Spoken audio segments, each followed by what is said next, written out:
When emergency first responders were overwhelmed by Los Angeles County's most destructive fire yet, a band of surfers, along with their neighbors and friends, stepped up to defend their home turf in Malibu. Their devotion to home drove them to show up for their community during the fire and for years afterward. And now, a model they call the Community Brigade program could change everything, leading to more lives and more homes saved during the increasing wildfires across not just California, but the world. Join reporter Adriana Cargill from KCRW, NPR's All Things Considered, Crooked Media, and more, as she investigates a wildfire story that is not depressing, but is, in fact, a clear hope for the future. Listen now to Sandcastles, an award-winning podcast about home, how we create it, and why we fight so hard for it.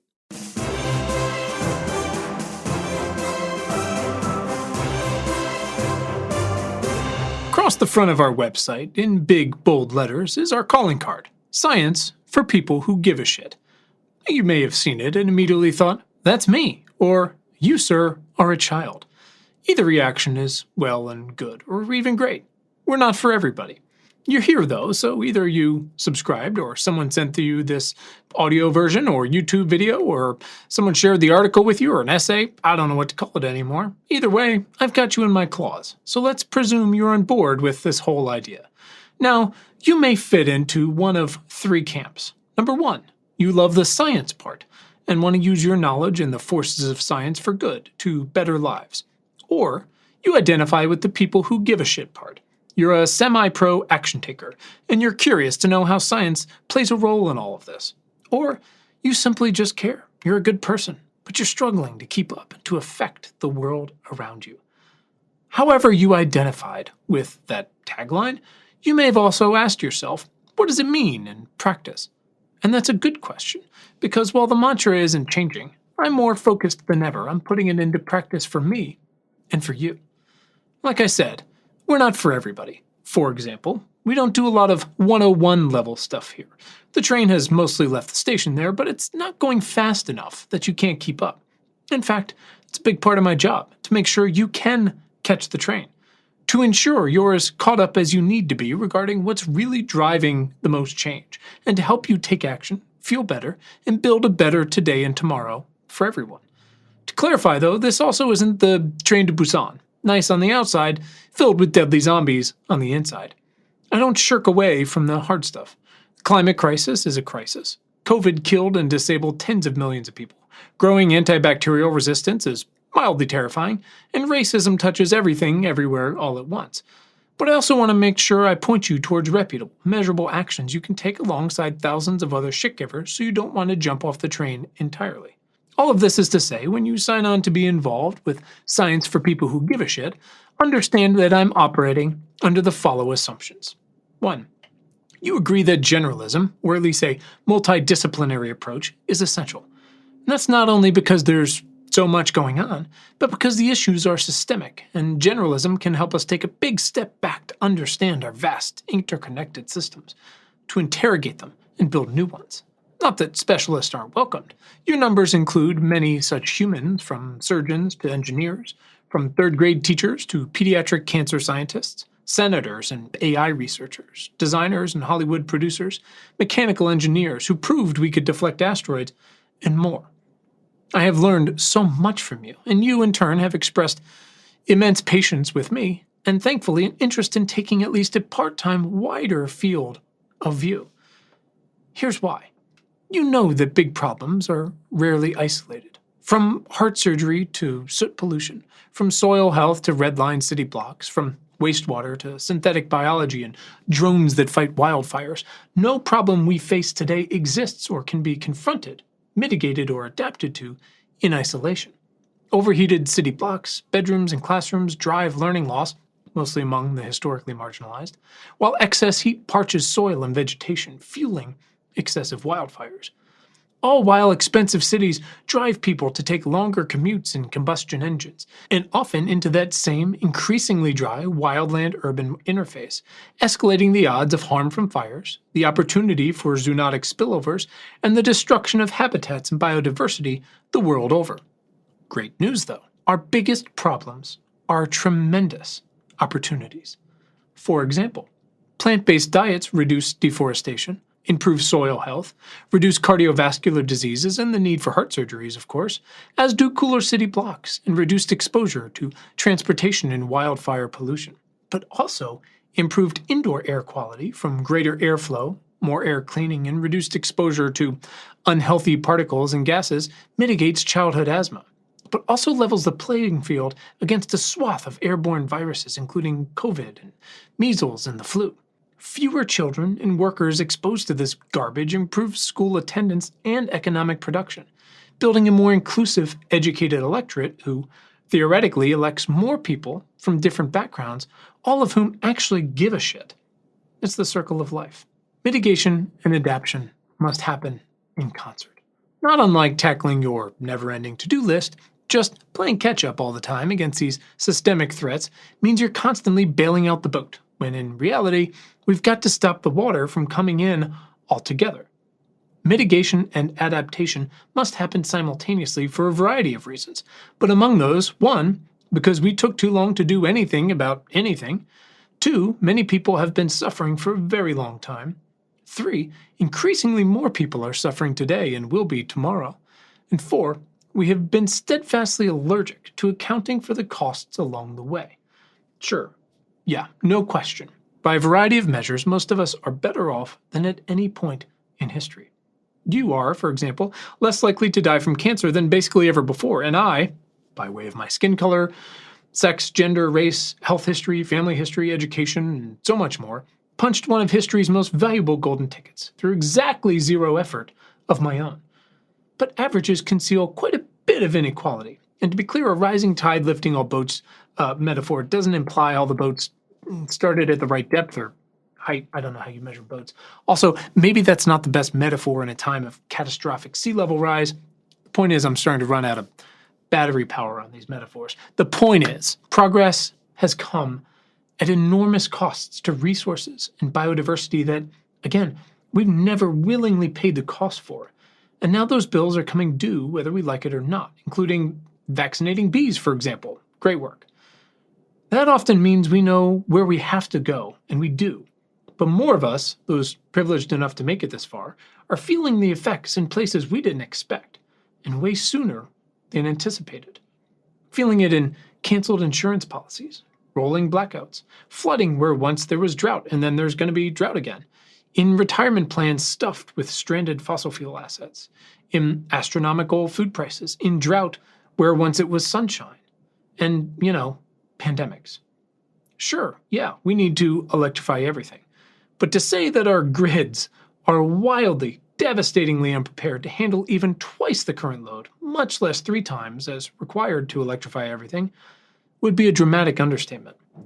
And that's because of decades of inaction, prioritizing pipelines over power lines, and worse.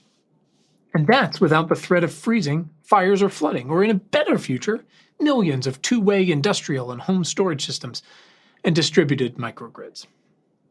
I want to be clear. It didn't have to be this way. Our problems are self-induced. Well, I guess it depends on how you define self. 2 segments of the population have never really changed. 1, the culprits, and 2, the marginalized.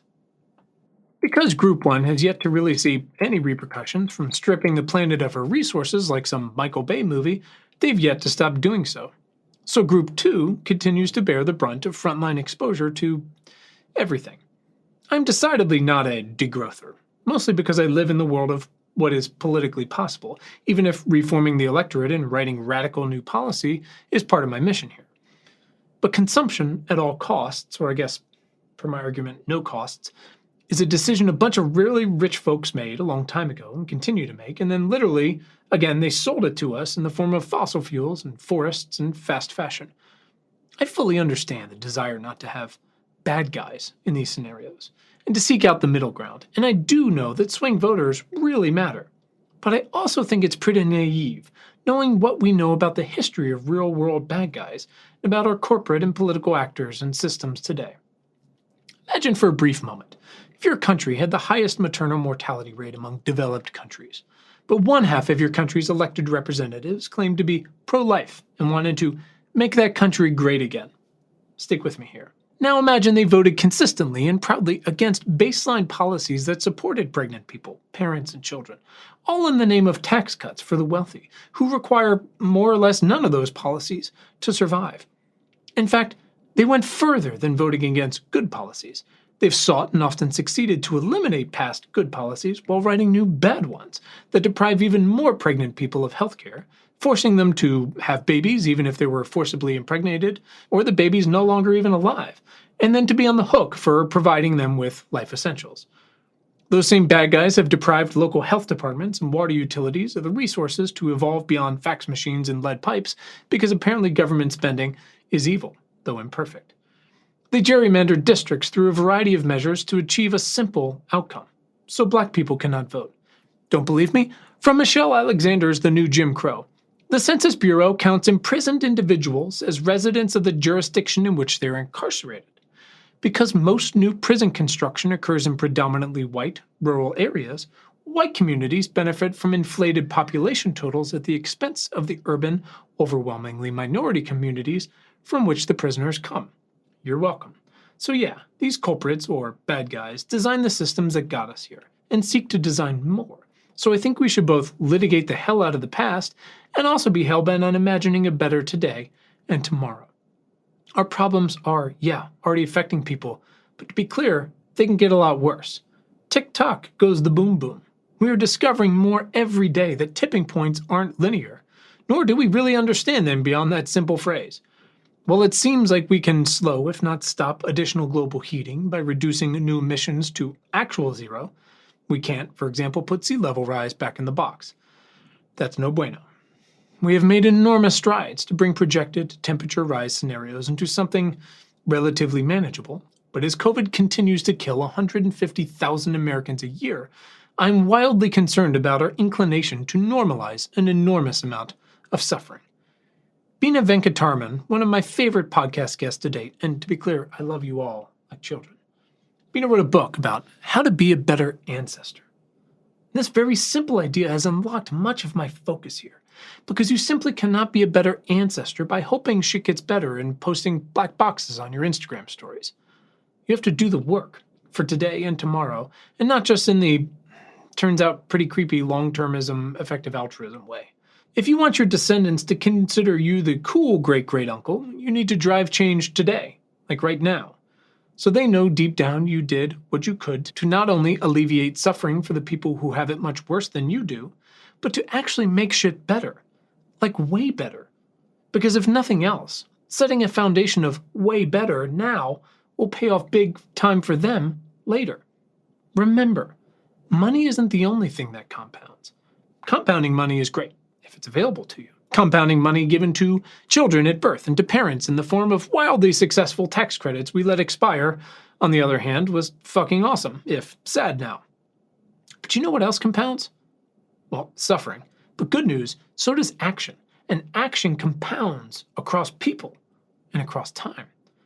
More of that compounding action, we have less suffering. And that's science too. Compound action is a big reason why we are so much better off today than in the past. Millions of our recent ancestors, but especially, again, historically marginalized people who had no choice, decided not today, over and over again, as they fought for the civil rights we take for granted, for an equal education, for clean air, clean water, against Nazis, and more. They, not a single one of them, but all of them together over time, are proof that compound action works. A little bit, every day, from each of us, together, all of us. It adds up. We can get shit done if we collectively work for it. Compound action is really just socially oriented action, or organizing. And it's essential to eliminating the bullshit personal versus systemic actions divide that pisses me off so much. Many of our most recommended action steps revolve around organizing. Understand, though, this work is not easy, even when conducted on a bedrock of privilege like my own. It stands on the shoulders of millions of mostly oppressed people who have been doing it for decades and centuries. You might be asking yourself at this point, if we know so much, if we're so powerful, why aren't facts enough? If our grandparents and their parents fought and achieved so much, why wasn't enough? When will it be enough? My friend, They're vast forces incentivized to incentivize us to not get there. There is no time to have wool over our eyes when we know so much. Understand this.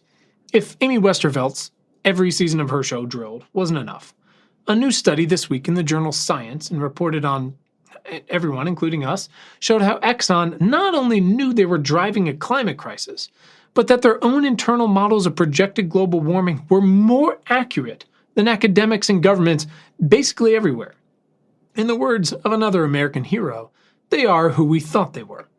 They also know what we're up to, so they've given up on cars and pivoted to sweatpants. They fermented insurrections for tax cuts and have decided to defend the Electoral College to the death. They're plugging fast fashion and gas stoves for profits. They go after ESG and vaccines because they're confident their constituents don't understand them well enough to question it because they've deprived public schools of funding for decades. They will greenwash everything from net zero plans to fetuses if it means keeping minority control over Congress, the stock market, state houses, and your body. We need our own carrots and sticks. If it isn't clear, there's no winning this fight. We simply achieve enough together to fight another day, and then another, and then another. And there's no way they let us do that simply through incentives, no matter how gargantuan the rewards from, say, electrifying every business, building, appliance, and automobile in the known galaxy may be. I'm extremely wary of the additional resources required to build what we need to build, of the ecosystems that could be destroyed along the way, of simply reorienting land use and geopolitics around precious graphite and nickel instead of dinosaur bones. But I am also partial to the argument that some folks aren't going to get in this fight for real without us painting a very different picture of the future, not just a better one. So not just a world where the baseline is, again, finally clean air, clean water, clean energy, but one with an abundance of these like we've never seen, where much of nature is conserved and rewilded, to power vastly more carbon capture, if it actually works, and at scale. Who knows? To power heavy industry to build more sustainable cities, and desalination for drinking water. This is a nuanced landscape and problem, clearly. A future of abundance doesn't mean everybody just gets a jacked up but electric F450 with a battery that could otherwise power a small town and which required minerals mined with very small hands in a country still locked in energy poverty and where Ebola is a weekly thing. That's not a better or a different future. That's today. We know and have access to most of what we need to do, from technology to policy. I've pointed out previously that the IRA and CHIPS bills should be seen as a 1-2 punch for this better, cleaner future. IRA unlocks, through massive funding incentives, the technologies we have right now to produce and deploy an unholy volume of what's already available, while CHIPS funds new research in lab-to-line projects that could make the 2030s and beyond just unimaginably cool. Likewise, mRNA vaccines and CRISPR could protect billions from infection and illnesses that hold back families and continents alike. Of course, our hyper-focus on shiny new things like technology and unaffordable medicine over people and basic public health is part of the reason we're in this pickle.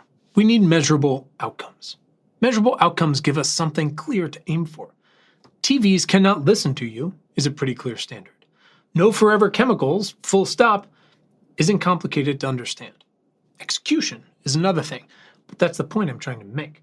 It's one thing to say, we'll defeat this virus, and another to say, we're going to vaccinate 90% of the population and provide 50% of the required shots to achieve global vaccine equity, and then do the actual hard work to reverse engineer those clear goals to build the teams, processes, budgets, and short-term milestones required to actually get there. Similarly, ESG is in a mess in part because we haven't come close to agreeing on how we measure, certify, and standardize emissions, much less terms like net zero or removal, or by outlawing offsets because they're just not real. Building these standards is massively important to goal setting, and then holding everyone responsible for getting their shit done, tick-tock. Because markets and people aren't rational, even with the best information. And this transition, which is well underway, very messy, and needs to go much faster, isn't going to make this thing less messy. Incentives are everything, which illustrates why, despite saving the world, the biotech sector didn't finally explode, in a good way, after the COVID vaccines hit. Because what's next? What has that implication? Where's the payoff? What are the incentives for ESG without standards? Without universal carrots and sticks? This is what IRA does so well, frankly. It more or less ignores ESG as we know it in favor of industrial policy designed to build industries where there are none. Long-tenured trading partners are understandably pissed about the America First sourcing and production requirements behind IRA, but IRA's money is significant enough that a red state gets a new South Korean EV factory every Tuesday, basically. Which is interesting, because every single congressperson from every single red state voted against it. The point is, we don't have it all figured out. We need to figure out how to figure it out. Stat. Quick story.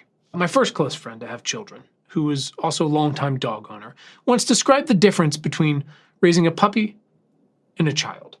With dogs, you put in a decent amount of training in the first 2 years or so, and then they're just dogs for 10 years. Couldn't be easier. With kids, about every 6 months, just when you think you've nailed it, everything changes. If not, reverses entirely, from crawling to walking to running to food preferences and then hormones, and that goes on until they're about 50, right? Change is going to happen, and it's going to happen fast, and it's going to keep happening. We need to elect young people who represent the majority, and especially the marginalized, who will build solid, equitable foundations today because they've experienced days and years without them. So we can be better prepared for an expectedly volatile tomorrow as we push through even more transformative changes our grandparents could have only dreamed of. We need to build companies and institutions who respect and care for their workers and their families and their civil rights, who won't deplete the ecosystems we all share and the very limited resources we have remaining to support our basic needs and more sustainable lifestyles. We need to harness the massive potential of our youth while acknowledging that the rest of us have an enormous role to play here. But to do all that, we need to get better about acknowledging what we don't know and thinking about how to think. To do better requires trust in one another, that we care, that we'll step up when it counts and where it counts, that we won't pull the ladder up after us. It requires a radical reorientation of our assumptions and expectations, to finally put into practice our values, to show up for one another, together whenever we can, and when we're most alone, importantly. To understand that 1% better every day doesn't feel very different today or even tomorrow. I mean, if anything, it can feel like nowhere near enough. But in 365 days, much less by 2035 or 2050, at the rate of 1% a day for each of us together, we can build something entirely new and fucking awesome. That's compound action. That's what we're about, and that's science for people who give a shit. All right, let's get down to the news part. Here's your action steps for today. Mutual aid is probably the most effective way to help the folks around you. Find a network near you at the link in our show notes. Want to take on one of the UN's 17 Sustainable Development Goals? Google's offering cash prizes in their 2023 Solution Challenge. Build a team and get to work. To understand the climate crisis, you have to understand our food systems. Nobody does a better job at that than Civ Elites. I urge you to subscribe today. Here's the news this week from my notebook. In health and medicine news, the New York City nurses' strike ended, but we are still wildly short of the nurses required for what is called a functioning healthcare system. All the gas stove arguing started with a study saying 13% of childhood asthma can be attributed to them. Fuck that. The EPA's new soot rule doesn't go far enough, and misleading social media ads and gobs of venture capital money fueled online mental health companies that really don't do much. In climate news, why is California letting all this water just run out to sea? We need a gazillion more electricians to build this fancy new future. Mass climate migration is coming. How do we prepare? And Vox Media, congratulations, formalized a ban on fossil fuel ads. In food and water news, clean cooking could reduce emissions faster than we thought. There's a new NASA satellite that'll measure Earth's water every month. Anchovies and sardines. Are they a climate solution in a can? I don't know, apparently, but they're also fucking delicious. And the Somalia hunger crisis means we need to redefine the word famine. In computer news, identity thieves walked right past Experian security to get at your credit report. The Consumer Electronics Show, or CES, shows online privacy is very much still an afterthought. And this will surprise you, but Twitter, Facebook, and Telegram drove much of the technology behind the far-right Brazilian protests. Lastly, 270,000 patients were exposed after hackers targeted a Louisiana hospital. In COVID news, how well did cash incentives work for COVID vaccines? Pretty well. Why isn't wastewater data used more broadly yet? Here's what a clean indoor air revolution looks like. And good news, long COVID may resolve for most folks within a year, however brutal that year may have been. For more, visit us at importantnotimportant.com.